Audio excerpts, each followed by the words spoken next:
Welcome to the Strong Starts podcast with your hosts, Jessica Whitehead and Sarah Gerber-Kai. Hey guys, welcome back to the podcast. Hey Jessica. So by now, people probably have their systems in place. They got all their strong starts going. We're at that point in the school year now where we're starting to maybe get some different problem behaviors.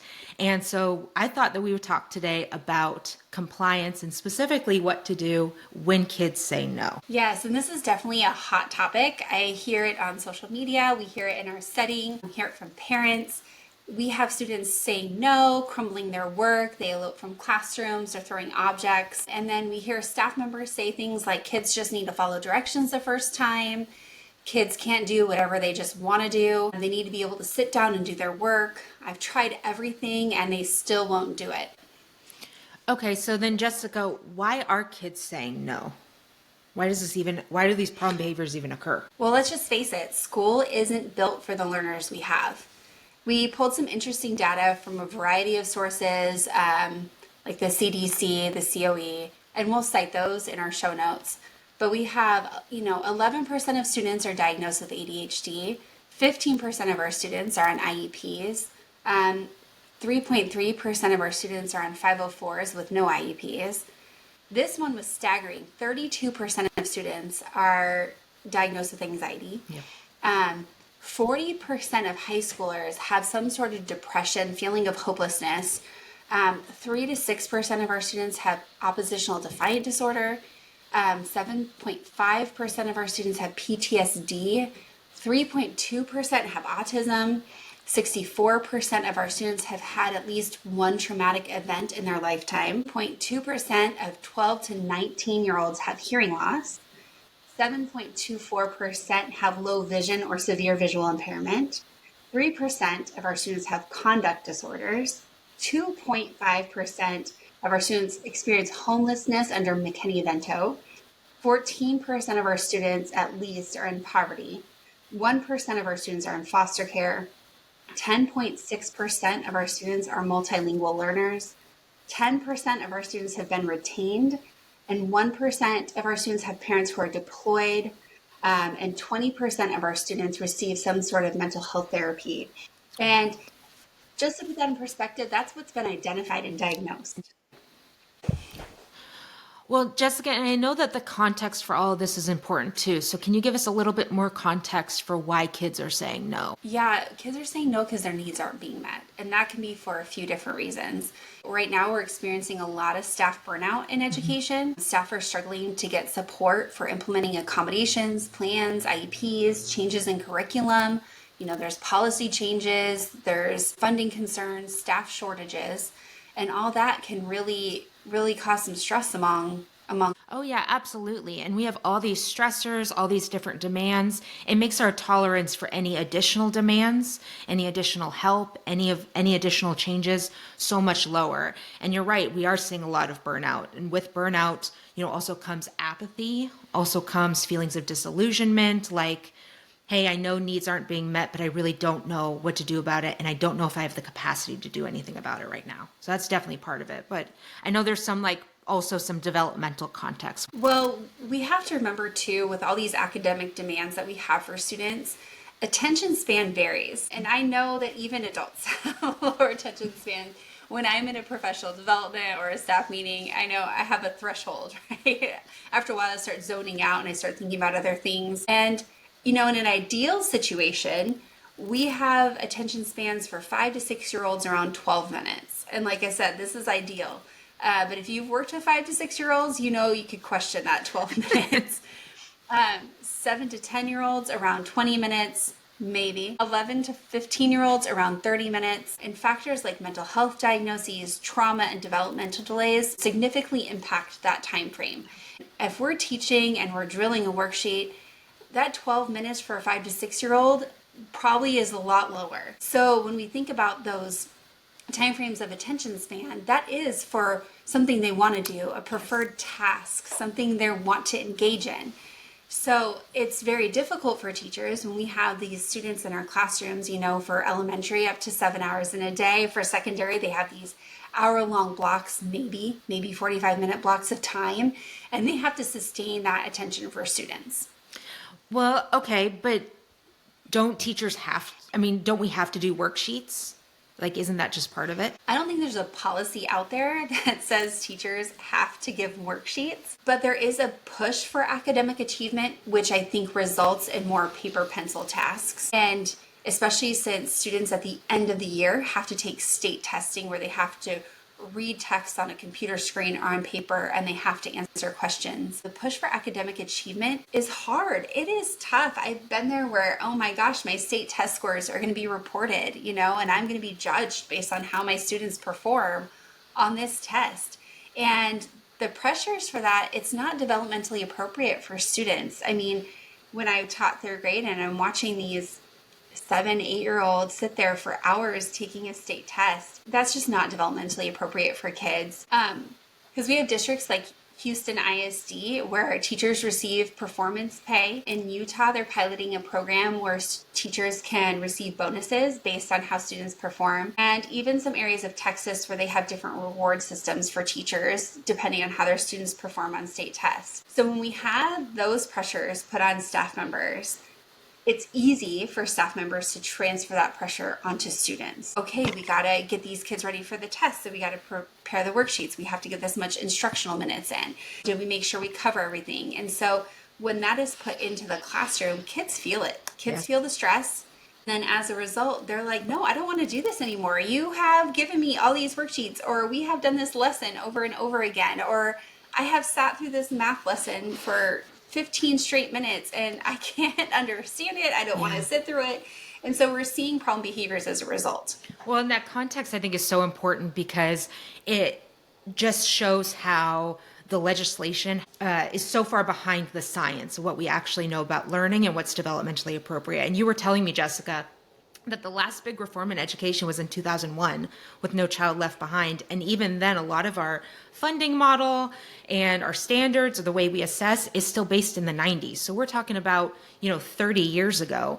And we know that the way that our world works, the technology, the science that we've learned about how our brains work has advanced so much since then. Yeah, and don't get me wrong, I know that there's teaching practices that have changed in general, and I don't teach the same way I taught when I started teaching.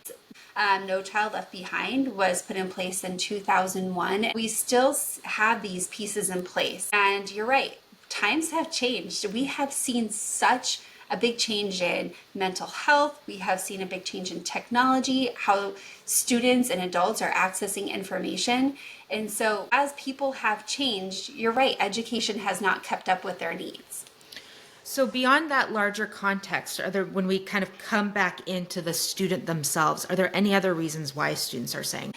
I also think about their feeling towards work and what they associate it with. Yeah, when you get a student who maybe they struggle in math and math is really difficult for them, every time they get a math assignment, they're probably not going to want to do it. They might say, no, I don't want to do this anymore. Every time I do this, I struggle. I don't feel successful. And people inherently want to do well. So there might be this feeling that I can't do well on these things. Or maybe they associate it with a punishment, or when you're not following directions, you have to sit and do this worksheet while others play. And so they're associating, hey, work is not good. Work is, when I do something bad, I get work. And so that can cause them negative feelings too. And there's probably a million other reasons. I also think about verbalizing preference. As adults, we verbalize when we don't like something. And kids have a right to do that too. They might not do it in an appropriate way. If I was going to do a household chore like, laundry today, I'm going to be pretty grumpy about it because it's my least favorite. I'm not going to do it with a smile on my face. So it's a skill that is learned and developed to give your preference. They might not have learned to do that appropriately. So when they don't want to do something, they're going to say, absolutely not. Or maybe their preferences in the past haven't been honored. Like if I say no, they're not going to listen anyway, so I'm going to make it big. When we have all those factors in place, we do see these non-compliant behaviors or problem behaviors. I know that a lot of the frustration can come from the fact that there are students who will follow directions the first time. And so it can be very frustrating that some of their peers do not. Why do we have some kids who seem to just comply? Well, and that's hard to answer, but I know we do have kids which we call school-proof kids. They'll sit through, they'll comply, they get along with pretty much all their teachers, and they follow directions, they, stay quiet, they do their job, and they go home every day. But one thing we do have to remember is just because they're school proof doesn't mean their needs are getting met. And so they might have preferences, they might struggle, they might have all of those needs. They're just not verbalizing it or externalizing it. So just because they're complying doesn't mean needs are being met. When that's makes a lot of sense too when we consider those statistics. So if you have 40% of your high school students with depression, that means in a classroom of 30, that's 12 students. And some of those students might seem compliant, but at the same time be withdrawn, have other things going on, other skills that they haven't developed, that they potentially could be developing if they, were more vocal or if their needs were seen. Yeah, and I think sometimes they're semi-ignored. They're pleasant, and so we're like, oh, they're fine. They're compliant, and they're doing their job, so that kid must be okay. Just because they're not verbalizing no or saying I don't want to doesn't mean they're enjoying, an hour worth of worksheets, or doesn't mean they're enjoying walking quietly in line, facing forward, and having to follow those rules. They're just quiet about it. And I don't know, maybe there's some kids that are like, these worksheets are great. I know I wasn't one of those kids. I'm Right. still not one of those people who like to sit down and just do paperwork. Sure. Well, and I know myself, I was one of those kids who was so anxious and stressed out about the work itself. But when I was stressed out, I would just, fawn or freeze, which are very compliant looking ways for your stress response to be activated. But I was still very stressed out, and there probably were other ways for me to be able to learn what it is that I needed to learn that would have made me less stressed out. And so maybe then the learning would have kind of stuck more because I wouldn't have had all that anxiety coursing through my body. So I think it's helpful to remember too that compliance doesn't necessarily equal learning. Yeah. Well, and schools are very compliance based. So what's going on there? Well, we definitely run a compliance-based model. We think about how students have to walk in line. And I love giving this example because we expect students to perfectly stand right behind one another, right? And they're quiet. They don't get to say anything. They have to put their hands maybe to their side, to their back. I've seen some in front. And I don't know another area of life where this applies. So I don't see us walking like that in a grocery store. I know sometimes we have to wait in line, like at a grocery store, or maybe wait in line at a bank, but typically we don't walk around like that. In maybe prisons, I don't know. This is how we control the students in our building. And, even from the way we sit at lunch, when we go into a building. However, we know that we have to have some sort of rules, norms, and structure. Otherwise it'd be complete chaos. Yeah. So we have to bridge that gap between compliance and following this structure that we need at school in order for learning to happen. And with that structure comes safety and how we operate and these expectations and standards. And so what it comes down to is our approach. How are we approaching this issue of compliance? Are we taking time to really work with students on what we want them to do, why we want them to do it, and how? Because when we just focus on you do what I say because I say, or this is how it's done, we run the risk of increasing their chance of being abused, of being taken advantage of, because they're going to learn that they just have to follow all rules. Oh, we have to follow the directions that every adult tells us. We don't want kids to learn that. We want them to have this autonomy. We want them to be able to problem solve and think through, is this appropriate, right? Is this an appropriate rule for me to follow? Should I even be following this direction, and why? So not only are we compliance-based, we're very focused on enforcing that compliance. We want to make sure we can maintain that order and maintain that control. And when that happens, we implement discipline procedures. We send students away. We might even give them more work to do, more worksheets. We might implement exclusionary practices. We see suspensions. But if that is happening and we're seeing these repeat behaviors, that means we're not seeing long-term change. We might see some short-term compliance. Yeah, they might be bummed when they come back in, and so they're going to do the worksheets, or they're in school suspension. They finished their work because they're going to comply right now. They don't want to be in trouble. But that doesn't necessarily fix the problem. We cannot consequence compliance into people. We are the ones failing the students. As a system, we are failing them if we're continuously seeing this repeat behavior. Yes. And I heard you mention that part about the focus on enforcement has to do with us wanting to maintain control. And in light of all of the pressures that we talked about in the first half of this episode, the pressures on school staff, on systems, on teachers, it makes sense that we'd want to maintain that control. Now, if you're somebody who doesn't get stressed out by students saying no, just skip this part. It isn't for you. You're a unicorn, you're a gem, just keep doing your thing. But if you're like me and it does stress you out, there's a lot of reasons for that. You know, that feeling of loss of control, it can be very stress inducing. We automatically go to this place in our mind where a student saying no is going to devolve into pure chaos and someone's going to end up in an ambulance. We're going to lose our jobs and so on. Like, that stress spiral, Jessica, it can get very creative very fast and it goes very quickly. But when we continue to perceive a student saying no as some kind of threat to our control, to our job, then that puts all of the responsibility onto the student to just comply. And for us as humans, like, that's very freeing. It's not my responsibility anymore. It's on the student. But at the same time, that research is actually suggesting that the problem is way bigger than what's just happening even in our school. You know, like you said, we have all these outdated assumptions about how learning happens and how learning is measured. And there's so much pressure on us to make it happen. So what do we do about that adult anxiety? And I think in the moment, one thing that really helps me is just to recognize that I'm stressed out, take a breath.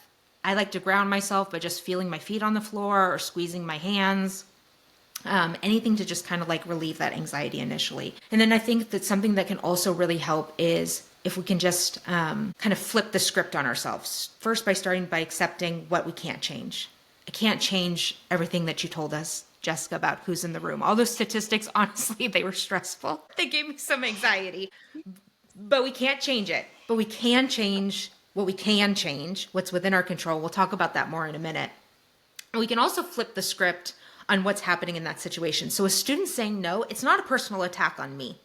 That student's just trying to communicate their needs. And while I might not be the reason that that need exists, while that might be something way bigger with the system or things that are happening, you know, developmentally for that student, I am somebody who can help to meet that need. And by flipping that script, I kind of relieve some of that anxiety. Part of flipping that script, though, too, is acknowledging and no longer using outside life, a student's home life, as an excuse to not meet student needs. It might give us a piece of the why, but it is still our responsibility as their school, as their educators, to meet their needs. Yeah, and I think that's really hard for teachers and staff members to stomach because, like you heard the statistics at the beginning of this podcast, students are coming in with a lot, right? They have home life things happening, diagnoses, needs that aren't being met. And then they're put in your classroom and you have to use this magic wand to educate all of these students at the same time. And we're not downplaying that at all. It's very hard work. It was hard when I did it, and I feel like it's just getting harder and harder every year. But we can take time to analyze what we're asking students to do and why we're asking students to do those things. So one thing I think about is, are we doing it because it's the way we just do it? And I did this. I got stuck in a little rut where I was implementing some things in my classroom. It's just stuff that I did over the years. Like, oh, I've just been doing this for the last 10 years. And until it had a little bit of an awakening, I had to be the one to change. And it's really difficult. So are we doing things just because we've done it? It's been done. Maybe we are told it's what we have to do. And this is the hardest one because it's out of our control. Are we told this is what you have to tell your students to do? Or this, as a building, as a district, and you might not be in alignment with that, but it's still something that you're responsible for making sure happens. And, you're an employee, so you have to follow the rules. We might also have this feeling of, but this is how learning is measured. How else am I going to know that they know how to do this task if I don't see it on paper? And so I have to give all these worksheets. I have to do test prep. How am I thinking outside the box for measuring learning with 30 different learners in my room? Yeah. And if you're a secondary teacher, you have 7 periods of learners that you have to do this for. And then we also hear, Sarah, that if we don't enforce this with a student or we don't hold the student to this expectation, then other students are going to learn that they can get away with it too. Here's the thing about that, because this one gets me every time. First, and I'm sorry to say this, but behavior imitation is perfectly natural. And it's actually a really important part of learning. So we have these mirror neurons in our brains that allow us to imitate other behaviors and emotions that we see. And we actually can really use this to our advantage as school staff, because that also makes modeling a very powerful tool for learning. But then the second part of that is that other students should also be learning how to advocate for themselves too. So yes, you have this one student who is advocating for themselves and it's showing up as a problem behavior, but we do want other students to also get their needs met. So if you have a system set up where you're already teaching students an alternative behavior, an alternative way to get their needs met, that is a learning opportunity then for all students to be able to learn kind of what is the socially acceptable way to get their needs met. You're still going to have to deal with, okay, well, I have one student who hasn't learned that skill yet. Yes, we're still going to have to teach to that. But if you already have a collaborative system set up, then, you might already have students who know how to get their needs met in a socially acceptable way, and they aren't firing off all the time and copying those problem behaviors. Well, yeah, and that definitely aligns with the approach we're taking. Mm-hmm. So if we're disciplining the student, then, we have an opportunity to work with our whole class. Like, what do we do, guys, when this is not something we want to do? Yep. And that goes into some executive functioning skills too. Like, what do we do in our brains and what do we do with our voice and our body when we don't want to do something? Or how do we tolerate frustration? And that provides a big teaching moment to really build those skills in all of your students, because there's going to be a time when they're going to want to say no and don't know how. Everyone in their life has to come to a spot where they're saying no, or I don't want to do this. Yeah. So can we dig into then what are some of the real practical things I could start doing today when I have students in my classroom who are saying no, who are refusing to work? Well, and I know some of this, like we touched on, is a systemic issue. Mm-hmm. There's some stuff we have control over that we can do in our situation, in our classrooms, in our small groups. So we have to follow the systems that are in place. But we can also examine those and see where we can make adjustments, because we might not be able to change that. We have to keep kids in a line in the hallway. But we can change how we're teaching that in our classrooms, how we're working with students on that. Are we explaining to them why we do that? Do they understand the purpose? And have we really explicitly taught that direction? Sarah, I know you touch on this too. We have all these statistics about mental health and student needs, but we don't want it to be a problem in education. I'm not a mental health provider in my classroom. Yes, that's true. You are not. But at the same time, learning is what's happening in the brain. Mental health is something that's happening in the brain. We can't ignore it. If we continue to ignore it, we're going to keep spinning our wheels. We're going to wonder why change isn't happening. So anxiety and depression are on the rise among our students and among our adults as well. It is education's problem, and we need to address it. But we might talk about them more in a future episode. Yes, because that can get pretty lengthy. And I know that if I'm listening to this podcast as a teacher, I'm thinking, what? I don't have the capacity for that. I have to teach this, this, and this. I cannot also teach mental health. And so I appreciate that, what you're saying. I also understand and empathize with educators out there who struggle with that. And, just to start, touch base with experts in your school and find out if there's little things that you can do or some support you can get. And like Sarah said, we'll have to talk about that in a future episode, because that can be a whole nother, maybe a whole other series of episodes. Mm-hmm. Can of worms. I also think when we talk about how we're giving directions and how we're stating expectations, it matters. So just because you give directions to the whole doesn't mean one person hears it. So being clear, specific, understanding that you might have to repeat yourself. This following directions the first time is so tricky. We would love if that happened. As teachers, if you had everyone in your room, you give a direction and everyone follows it, that's like your dream, right? But when we have that many students with anxiety, depression, ADHD, autism, we have to realize that's not our reality. Yeah. I know that sometimes I need things repeated multiple times as an adult. I know that there's teachers that have things written down on Post-it notes because they need to see it and be reminded, and so do our students. And we also need to be short and sweet. I think we've all had directions given to us we've probably all done it and given directions like this, but they're long-winded. And you're getting this huge explanation and things to do, and you're like, wait, what did they say? Wait, what am I supposed to do with that? So keeping it short and sweet, allowing that processing time. So, pausing after giving a direction, giving students time to really think it through.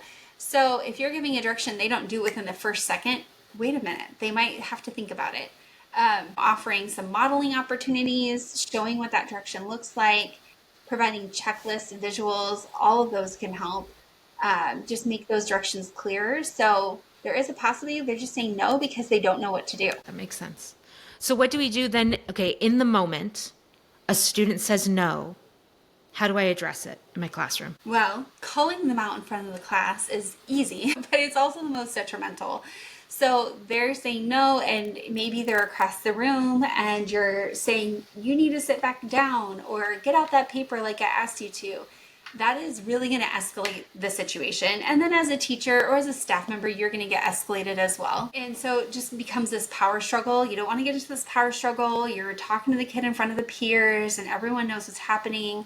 It just turns into a mess. Private conversations are better. And if you're saying, I don't have time to have private conversations with all of these students who are non-compliant, well, you also don't have time to have your room destroyed, right? You also don't have time for all this learning for all the other students to just cease.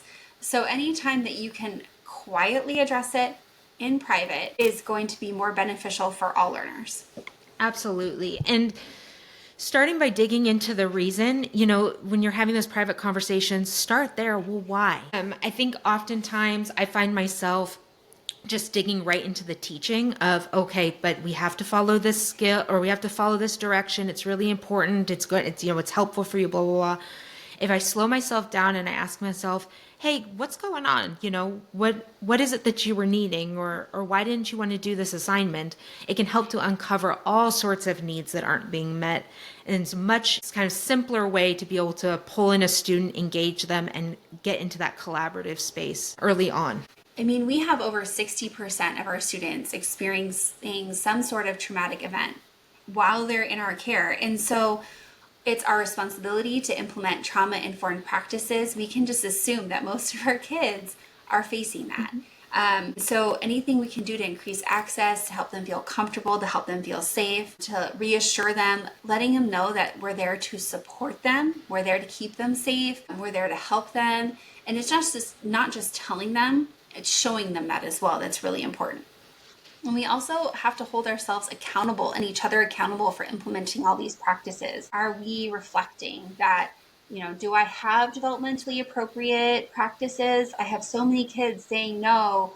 Maybe what I'm asking them isn't right. Maybe I need to try a different approach. Maybe I need to examine my expectations. This kid keeps doing this every single day. Well, maybe there's something I can do differently to support that student. Maybe you're collaborating with a partner teacher, collaborative learning community. Maybe you're collaborating with other experts in the building and just having those reflective conversations. Oh yeah, there are so many resources. I mean, with the internet, we have access to so many experts, so many free materials and resources to be able to learn more about these practices, to be able to find tools, and be able to increase access for all of our learners. We're not saying this is going to be easy. We know it's hard. We know our time is limited, but it's not easy to deal with what we're dealing with anyway. So either way, we're putting in hard work, right? We're either putting in hard work to improve things or hard work to be reactive. Absolutely. I tell you, Jessica, I'd much rather be able to sit down with folks and collaborate on proactive, preventative strategies than be responding to crises all day. Oh, yes. And one other thing that we can do too is break down what is happening and what's being asked in that moment.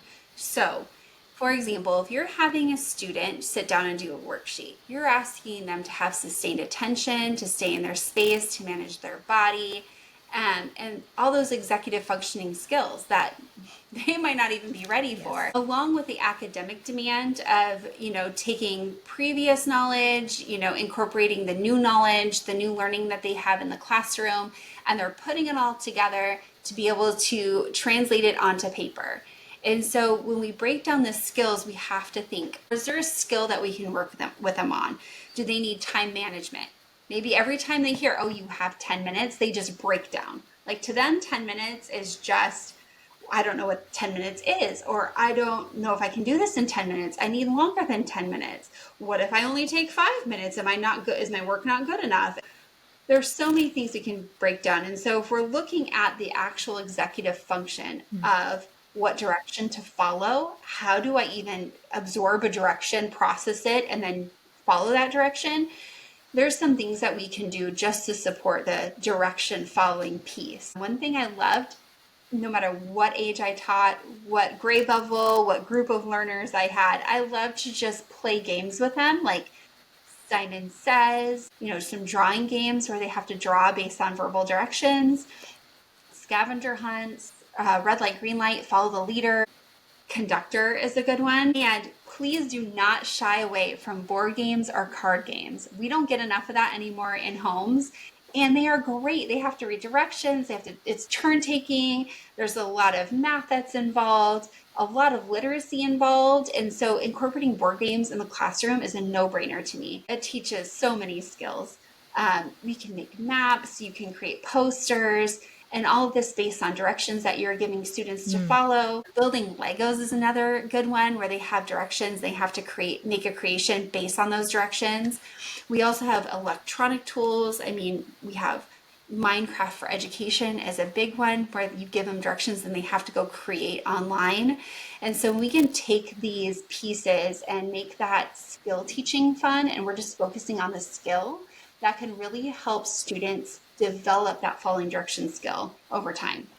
I love that. So if I'm recapping for myself and I'm trying to make a plan for this upcoming week, what I hear you saying is maybe what I'm going to do is I'm going to start with like one compliance-based task.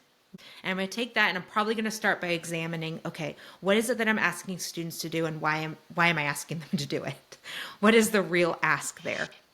To even see if this is like a direction that needs to be followed or if I need to adjust the way that I'm giving that direction. So then I'm going to look at that. I'm going to look at how I'm giving the directions. I'm going to look at, what skills they need to know in order to be able to follow through on that. I think you're right on. I'm not advocating for you to go change everything you're doing. Just like you're saying, breaking it down, what am I asking of students? Is what I'm asking realistic, developmentally appropriate, and how can I build their functioning skills so they're able to follow these directions? And they understand when and how and why they should follow the directions. And then when I have students in my classroom who are saying no, maybe what I'm starting this week is just by trying to recognize my own anxiety, just so that I can become more aware of that and notice where it is that I'm maybe getting activated so that I can respond in a more collaborative way instead of responding in such a punitive, discipline-focused way. Well, thank you all so much for listening. Until next time, make sure that you subscribe wherever you get your podcast and follow us at Strong Starts Podcast on Facebook, Instagram, TikTok, and YouTube. Bye, everybody.